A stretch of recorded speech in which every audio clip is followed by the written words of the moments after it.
एक बार की बात है। महाराज कृष्णदेव राय के राज्य में विजयनगर में बहुत भयानक बाढ़ आई। इस बाढ़ में राज्य के कई गांव डूब गए। इस वजह से राज्य का काफ़ी नुकसान हुआ। इस प्राकृतिक आपदा के बारे में जब महाराज कृष्णदेव राय को पता चला तो उन्होंने एक मंत्री को फौरन बाढ़ से पीड़ित लोगों की मदद करने का आदेश दिया और कहा, बाढ़ से हुए नुकसान को पूरा करने के लिए जितने भी धन की ज़रूरत है वह उसे शाही खजाने से निकलवा ले, मगर जल्द से जल्द सभी पीड़ितों की सहायता की जाए। साथ ही कृष्णदेव मंत्री से बाढ़ की वजह से टूटे पुल, सड़क और लोगों के घरों की मरम्मत कराने को भी कहा। महाराज का आदेश पाकर मंत्री ने शाही खजाने से ढेर सारा धन निकाला और लंबे समय के लिए गायब हो गया। काफ़ी समय तक मंत्री के दिखाई न देने पर महाराज और अन्य दरबारियों को लगा कि मंत्री बाढ़ पीड़ितों की मदद करने में जुटा होगा। इस वजह से वह इतने दिन से दिखाई नहीं दिया। मगर तेनालीराम को मंत्री का लंबे समय तक गायब होना हजम नहीं हुआ। इसलिए तेनालीराम ने मंत्री के गायब होने की असल हकीकत जानने का मन बनाया। इसके बाद से तेनालीराम रोज की तरह दिन में दरबार पहुंचा और रात को राज्य में शामिल सभी गांव में घूमकर किए गए राहत कार्य का मुआयना करता। कुछ हफ्ते के बाद एक दिन मंत्री जी दरबार में हाजिर हुए और गांव में किए गए अपने काम को महाराज कृष्णदेव के सामने बढ़ा चढ़ाकर बताने लगे। यह सब सुनकर महाराज और दरबार में मौजूदा अन्य मंत्री बहुत खुश हुए।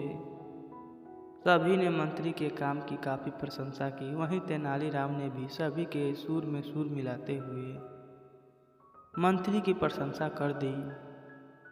कुछ देर बाद जब दरबार का कार्य खत्म हुआ, सभी दरबारी अपने अपने घर चले गए, लेकिन तेनालीराम वहीं अपनी जगह पर बिल्कुल शांत बैठा रहा। तेनालीराम को इस स्थिति में देखकर महाराज कृष्णदेव ने पूछा, तेनालीराम तुम घर क्यों नहीं गए? क्या बात है? इस पर तेनालीराम ने बोला, महाराज, मंत्री ने राज्य में जो राहत और बचाव कार्य किया है वह अपनी जगह है, लेकिन यदि आप प्रजा से मिलेंगे तो उन्हें इससे ज़्यादा खुशी होगी। तेनालीराम की यह बात महाराज को पसंद आई। उन्होंने अगले दिन ही तेनालीराम के साथ बाढ़ प्रभावित क्षेत्रों का दौरा करने का फैसला किया। अगले दिन सुबह होते ही महाराज और तेनालीराम बाढ़ प्रभावित क्षेत्रों का दौरा करने के लिए तैयार हो गए। दोनों ने अपने अपने घोड़े की सवारी की और आगे बढ़ने लगे। कुछ दूरी पर महाराज रुक गए और चौंक कर तेनालीराम से पूछा, ये शाही बाग में लगे सुंदर पेड़ और फलदार वृक्ष कहाँ गए? तेनालीराम ने कटाक्ष करते हुए कहा, हो सकता है महाराज, यह पेड़ बाढ़ के साथ बह गए हों। तेनालीराम की यह बात सुनकर महाराज खामोश हो गए और आगे बढ़ने का इशारा किया। दोनों कुछ दूर आगे बढ़ ही पाए थे कि महाराज की नज़र वहाँ मौजूद नालों पर पड़ी। नालों पर मंत्री जी को पुल बनवाने को कहा गया था, लेकिन वहाँ पुल की जगह पेड़ों के तने डाले गए थे। महाराज समझ गए कि मंत्री ने शाही बागों के वृक्षों के तानों को नालों पर डलवा दिया है। तभी तेनालीराम ने चुटकी ली और बोला, महाराज, हो सकता है कि बाढ़ के कारण पेड़ के तने यहाँ आ गए और अटक गए। मंत्री जी जिस पुल के निर्माण की बात कर रहे थे वह आगे होगा। इस पर भी महाराज कुछ नहीं बोले और आगे बढ़कर एक गांव में पहुंचे। गांव में चारों ओर बाढ़ का पानी भरा हुआ था।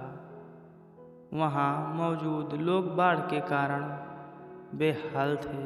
कुछ लोगों को जान बचाने के लिए अपने घरों पर पड़ी खपरेल पर चढ़े हुए थे तो कुछ पेड़ों पर रह रहे थे।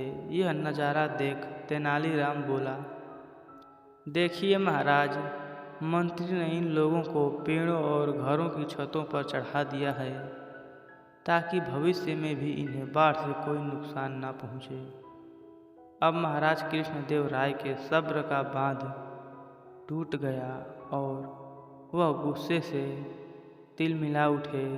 बिना देर किए वह वापस अपने महल आए और उस मंत्री को दरबार में हाजिर होने का संदेश भिजवा दिया। मंत्री डरते डरते दरबार पहुंचा। उसे देख महाराज का गुस्सा फूट पड़ा।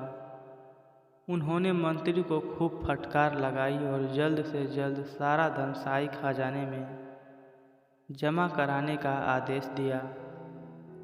महाराज ने अब राज्य में राहत और बचाव कार्य कराने का जिम्मा तेनालीराम को सौंप दिया। साथ ही उसे धन के हिसाब किताब का भी काम दिया और मंत्री किनारे मुंह लटकाए खड़ा रहा। कहानी से सीख। इस कहानी से हमें यह सीख मिलती है कि जब कोई आप पर भरोसा करके कोई बड़ी जिम्मेदारी दे तो आप उस पूरी ईमानदारी और निष्ठा से उस काम को करें ताकि उसका विश्वास आप पर हमेशा बना रहे। दोस्तों, यह कहानी अब समाप्त होती है। ऐसी मज़ेदार और शिक्षाप्रद कहानियाँ सुनने के लिए हमारे चैनल को सब्सक्राइब करें, साथ ही अपने दोस्तों को शेयर करें। यह कहानी आपको कैसी लगी हमें कमेंट बॉक्स में लिख कर ज़रूर बताएं। धन्यवाद दोस्तों।